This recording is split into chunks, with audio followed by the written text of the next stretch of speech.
Hi all, अस्सलाम वालेकुम to all. जैसा कि आप लोग जानते हैं कि हमारे चैनल का नेम है ग्राफिक्स एंड वेब और मैं हूं बिलाल। ये सीरीज़ जो हम शुरू करने जा रहे हैं इसके अंदर मैं आपको बताऊंगा कि आप अपने क्रेड ऑपरेशंस कैसे परफॉर्म कर सकते हैं, आप अपने प्रोजेक्ट को एसक्यूएल के साथ कैसे कनेक्ट कर सकते हैं, और आप अपने प्रोजेक्ट के अंदर ऑथेंटिकेशन, ऑथराइजेशन, रोल्स, क्लेम्स, आप एवरी ईच एंड एवरीथिंग मैं आपको इस पूरी सीरीज़ में बताने जा रहा हूँ। सबसे पहले जो भी हमने प्रोजेक्ट बनाना होता है उसके लिए हमें चाहिए होती है डेटाबेस। अगर हमारे पास डेटाबेस नहीं होगी तो हम अपनी चीज़ें कहीं भी स्टोर नहीं कर सकते। यानी आप अगर आपने पानी पीना है तो लाजमी तौर पे आपको वो गिलास या किसी चीज़ में यानी किसी चीज़ में डाल के पीना होगा। ये नहीं है कि आप डायरेक्ट पानी पी रहे हो, डायरेक्ट पियेंगे तो वो तो गिर जाएगा। इसी तरह अगर आपने किसी की भी इंफॉर्मेशन यानी स्टोर करनी होती है तो आपको एक चीज़ चाहिए, एक बकेट चाहिए, यानी एक डेटाबेस चाहिए, पूरा फ्रेमवर्क चाहिए जिसके अंदर हम सारी चीज़ें अपनी स्टोर कर सकते हैं। यानी अब हम प्रोजेक्ट की जो चीज़ें यानी जो भी क्लाइंट वगैरह की चीज़ें हैं वो हम अपनी किसी न किसी चीज़ में स्टोर करेंगे, और जिस चीज़ में वो हम स्टोर करते हैं वो होता है एसक्यूएल। और यानी हम उसका पूरा डेटाबेस बनाते हैं, पूरा स्ट्रक्चर बनाते हैं, पूरा स्ट्रक्चर बनाते हैं। इसके लिए हमें ज़रूरी है कि हम अपना एसक्यूएल को हम अपने प्रोजेक्ट के साथ कैसे कनेक्ट कर सकते हैं। जो भी बिगनर है उसको ये नहीं होगा, वो ये सोचता होगा यार मैं अपना प्रोजेक्ट की चीज़ें कैसे सेव करूँगा, कैसे मैं एसक्यूएल को अपने प्रोजेक्ट के साथ कनेक्ट कर सकता हूँ। तो इसके लिए आपको परेशानी की ज़रूरत नहीं है, मैं आपको बताता हूँ कि आप अपने प्रोजेक्ट को एसक्यूएल के साथ कैसे कनेक्ट कर सकते हैं। आइए चलते हैं अपने ट्यूटोरियल की तरफ जिसमें मैं आपको यही बताने जा रहा हूँ। तो सबसे पहले आपने ओपन करना है एसक्यूएल। मैंने ओपन किया हुआ है ताकि हमारा टाइम बच सके।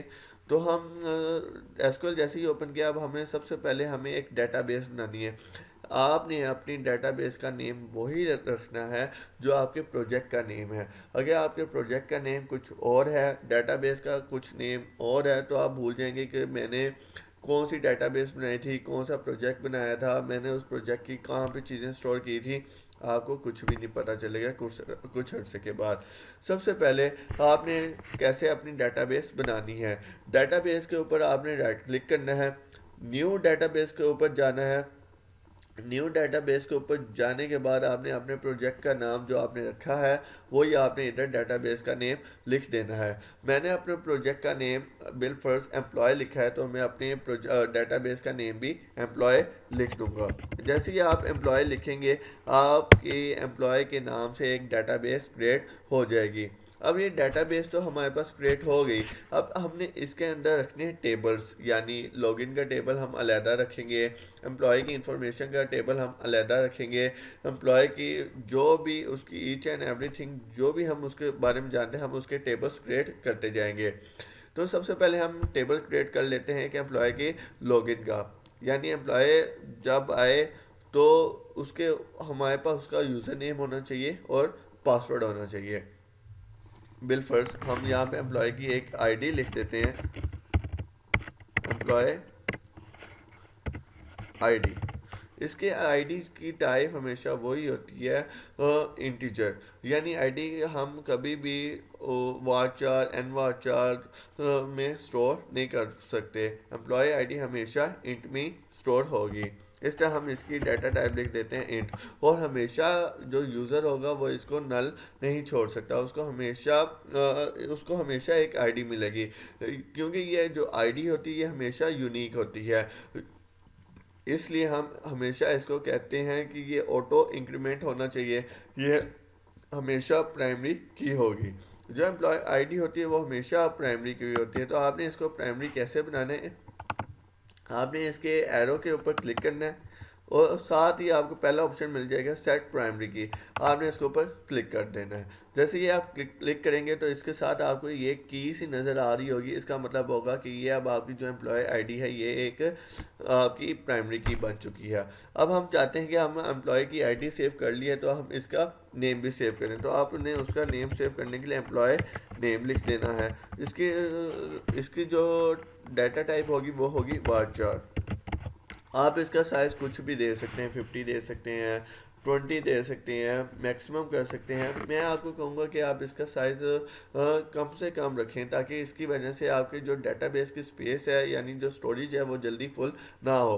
हम बाज़ ऐसे करते हैं कि हम एक एम्प्लॉय नेम लिया, उसकी हमने एक जो डाटा टाइप है वो हमने मैक्सिमम कर दी। इससे क्या होगा कि हमारी जो डेटाबेस होगी वो जल्दी फुल हो जाएगी। जल्दी फुल हो गई तो हमारा जो प्रोजेक्ट होगा वो आस्ते चल रहा होगा, उसको उतना ही टाइम, जितनी जैसे अब हमने स्पेस इसकी ज़्यादा रखी है तो उसको उतना ही टाइम लगेगा डाटा यहाँ से लेके उधर जाने में। इसलिए मैं आपको कहूँगा कि आप इसकी जो एम्प्लॉय नेम के जो ये जो स्पेस है ये आप कम से कम रखें। अब आपने एम्प्लॉय नेम लिख दिया, अब आपने इसका एम्प्लॉय का पासवर्ड सेव करना है, तो आप एम्प्लॉय पासवर्ड लिख दें। इसकी भी टाइप आप वाचार रख सकते हैं, और ये मैक्सिमम ये भी 50 काफ़ी है। अब आपने एम्प्लॉय अब आपने क्या करना है कि आपने एम्प्लॉय आईडी को तो एक प्राइमरी की बना दी। अब ये होगा कि अब हमने इसको एक इंक्रीमेंट बनाना है, यानी जो भी क्लाइंट अपना सेव करेगा नेम, वो उसको 1 बाय 1 उसको इंक्रीमेंट करता जाएगा। ये नहीं होगा कि उसकी 1 है तो उसके बाद वो खुद जाके उसको 2 करे, ऐसे नहीं करना। आपने सबसे पहले इसको प्राइमरी की बनाया, उसके बाद आपने टेबल की इंफॉर्मेशन लिखी। अब आपने इसको ऑटो इंक्रीमेंट करना है। ऑटो इंक्रीमेंट करने का भी बहुत ज़्यादा आसान तरीका है। सबसे आपको ये कॉलम के अंदर प्रॉपर्टीज नज़र आ रही है, इसके अंदर आपने जाना है आइडेंटिटी स्पेसिफिकेशन।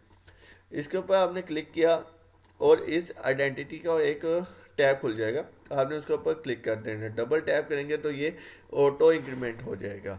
इससे ये होगा कि जो भी क्रिएट होता जाएगा यूज़र, वो आराम सुकून से इसके अंदर आके 1 बाय 1 इंक्रीमेंट होता रहेगा। ये सब करने के बाद आपने अपने टेबल को सेव कर लेना है। आप अपने टेबल का नेम जो भी लॉजिक वाइज बनता है वो आपने लिखना है। मैं लिख देता हूँ एम्प्लॉय डिटेल्स। ये नहीं, हमारा ये जो टेबल है वो सेव हो गया। अब हमने इस टेबल को अपने प्रोजेक्ट के ऊपर कैसे इंपोर्ट करना है वो भी एक बिल्कुल आसान तरीका है। सबसे पहले आपने प्रोजेक्ट ओपन करना है, न्यू प्रोजेक्ट पे जाना है। न्यू प्रोजेक्ट पे जैसे ही आप क्लिक करेंगे, आपने ये जो विजुअल के अंदर विंडोज़ के अंदर वेब का एक टैब होगा, आपने इसके ऊपर क्लिक करना है और आपके पास ASP.NET एप्लीकेशन ओपन हो जाएगी। जैसे ही ओपन हो जाएगी, अब इसके अंदर इतने ज़्यादा ये बने पड़े हैं कि कौन सा आप प्रोजेक्ट टेम्पलेट उठाना चाह रहे हैं। एमटी में ये होता है कि इसके अंदर कुछ भी नहीं पड़ा होता है। इसके अंदर आपको बेसिक से लेके यानी बेसिक आर्किटेक्ट से लेके सब कुछ खुद बनाना पड़ता है। वेब फॉर्म्स के अंदर कुछ फॉर्म्स बने होते हैं, एमवीसी के अंदर हमारे पास कंट्रोलर्स भी बने होते हैं, मॉडल्स भी बने होते हैं, व्यूज़ भी बने होते हैं। इसके अंदर हमारे पास एक स्ट्रक्चर जो नज़र आ रहा होता है, जो हम बनाना चाह रहे होते हैं, ये वो होता है। इस वक्त हम आपको डाटाबेस को एसक्यूएल के साथ कनेक्ट करने के लिए हम एमवीसी की तरफ जाएंगे, क्योंकि हमें पहले से थोड़ा सा इसके अंदर बना पड़ा होगा। चलें आइए चलते हैं, ओके करते हैं इसको। जैसे ही हम ओके करेंगे, ये हमारे पास जो वेब एप्लीकेशन का जो प्रोजेक्ट है वो बिल्ड होना शुरू हो जाएगा। थोड़ा सा टाइम लगेगा।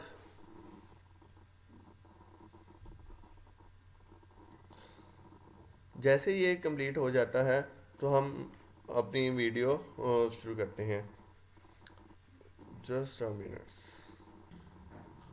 ये देखिए हमारा जो प्रोजेक्ट है वो बिल्ड हो चुका है। हमारे पास उसकी जितनी भी इसके अंदर लाइब्रेरीज़ वगैरह, रेफरेंसेस वगैरह जो हम आगे चल के इंशाल्लाह ताला यूज़ करने वाले हैं, वो सारी हमारे पास इधर लाइब्रेरीज उसकी बिल्ड हो रही हैं, उसके पैकेजेस बिल्ड हो रहे हैं। जैसे ये बिल्ड हो जाते हैं, हम आगे शुरू करते हैं। इसकी स्क्रिप्ट्स वगैरह देख सकते हैं कि आप इसके अंदर सारे आ चुके हैं।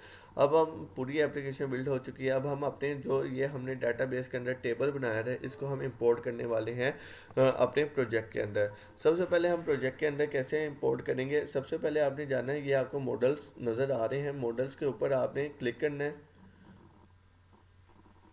जैसे ही आप मॉडल पे क्लिक करेंगे, आपने ऐड के ऊपर जाके नीचे आपको ऑप्शन नज़र आ रही होगी ADO.NET एंटिटी मॉडल, आपने इसके ऊपर क्लिक कर देना है। जैसे ही आप इसके ऊपर क्लिक करेंगे, आप अपने मॉडल का नेम लिखेंगे।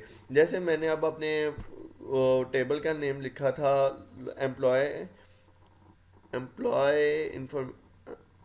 एम्प्लॉय डिटेल्स, तो आप इसके मॉडल का नेम भी एम्प्लॉय डिटेल्स लिख सकते हैं।